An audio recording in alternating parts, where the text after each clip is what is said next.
Lorsque l'on regarde le ciel étoilé, apparaît la Voie lactée. Observation fascinante que l'homme a toujours cherché à explorer depuis la Terre et plus récemment depuis l'espace. Il y a 30 ans, l'ESA lançait la mission Hipparcos, pionnière de l'astronomie spatiale, déjà en partenariat avec le CNES. Ce satellite a permis de créer un catalogue de plus de 100 000 étoiles, dont les données sont toujours largement utilisées par la communauté scientifique internationale.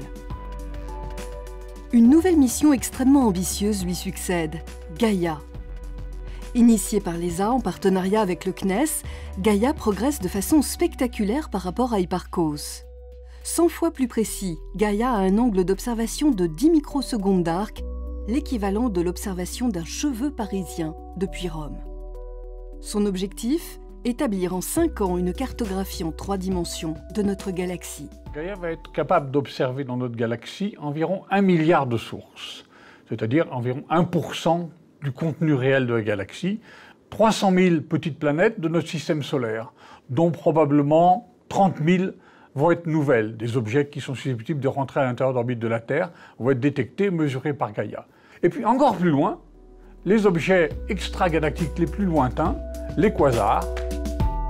Positionné à 1 500 000 km de la Terre, le satellite tourne sur lui-même et balaye le ciel par grands cercles successifs en décalé l'un par rapport à l'autre. En 4 mois, Gaïa aura observé la totalité du ciel avant de recommencer un nouveau cycle. Gaïa se compose de 2 télescopes qui reflètent leur lumière sur un plan focal, lui-même constitué de 3 instruments de mesure. L'astromètre mesure les positions des étoiles, le photomètre leur luminosité et enfin le spectromètre leur vitesse et leur composition gazeuse. Ces données sont transmises plusieurs fois par jour vers les stations Sol. Cela représente 100 gigas de données quotidiennes. Le traitement et l'archivage d'un tel volume de données sont de véritables défis.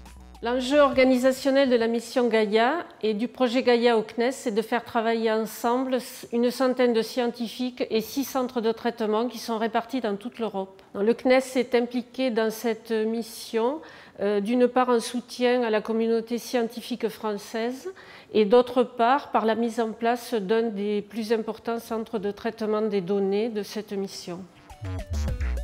La part de traitement effectuée par le CNES à Toulouse est de 40% de l'ensemble des données de Gaïa. Donc ce qui va être innovant, c'est l'organisation que l'on met en place pour s'assurer que ce traitement puisse suivre le flot régulier de ces données. Donc le traitement quotidien est probablement la partie la plus difficile et le défi le plus important dans le traitement. On va avoir des traitements qui vont se faire sur 2 échelles de temps. Tout d'abord, on va recevoir tous les jours des données qui vont descendre en temps réel depuis le satellite qu'il va falloir traiter avant de recevoir les prochaines données. Donc il va falloir réussir à garder le rythme. Et en même temps, il y a des traitements que l'on dit cycliques. Tous les 6 mois, tous les cycles, on va retraiter les observations que l'on aura vues depuis le début de la mission. Donc il va falloir arriver à garder le rythme de traiter tous les jours les données de la veille et puis en même temps être prêt à la fin du cycle pour pouvoir fournir les produits à la base de données centrale. À la fin de la mission, c'est l'équivalent de 200 000 DVD que Gaïa aura transmis à la Terre. En nous révélant le mouvement des étoiles, Gaïa détectera des milliers d'exoplanètes.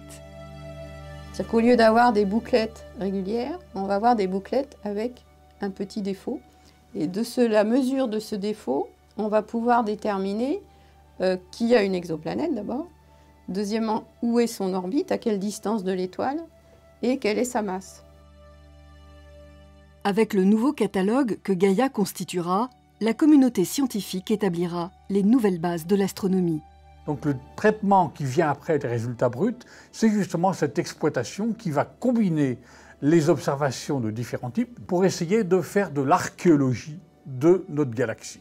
Et le terme qui est utilisé aujourd'hui, c'est archéologie galactique, et c'est un peu la même démarche que les archéologues, rechercher quelques traces fines qui sont la mémoire du passé. Sur Gaïa, on va avoir des résultats qui vont de l'étude vraiment des astéroïdes du système solaire, donc mieux connaître leurs orbites, leur masse, leur couleur, s'ils réfléchissent le Soleil ou pas, et puis mieux comprendre la formation et les étapes successives de l'évolution de notre galaxie par rapport, d'abord à elle-même, comprendre comment elle s'est formée successivement et ses interactions avec les autres galaxies du groupe local. Les relevés Gaïa alimenteront pendant des décennies la recherche en astronomie.